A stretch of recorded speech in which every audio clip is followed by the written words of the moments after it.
Jesus appeared again to the disciples, this time at the Tiberias Sea, the Sea of Galilee.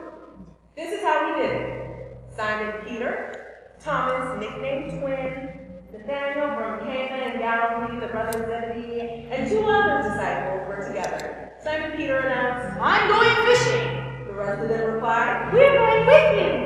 They went out and got in the boat. They caught nothing that night. When the sun came up, Jesus was standing on the beach, but they didn't recognize him. Jesus spoke to them. "Good morning. Did you catch anything for breakfast?" They answered. "No." He said, "Roll it out off the right side of the boat and see what happens." They did what he said.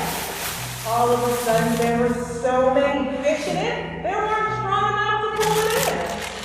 Then the disciples Jesus loved said to Peter, "It's the master!" When Simon Peter realized that it was the master, he threw on some clothes, for he was stripped for work, and dove into the sea. The other disciples came in by boat, where they weren't far from land, 100 yards or so, pulling along the net full of fish. When they got out of the boat, they saw a fire laying with fish and bread cooking on it. Jesus said, "Bring some of the fish you just caught." Simon Peter joined them and pulled the net to shore. 153 big fish! And even with all those fish, the net didn't rip. Jesus said, "Breakfast is ready." Not one of the disciples dared ask, Who are you?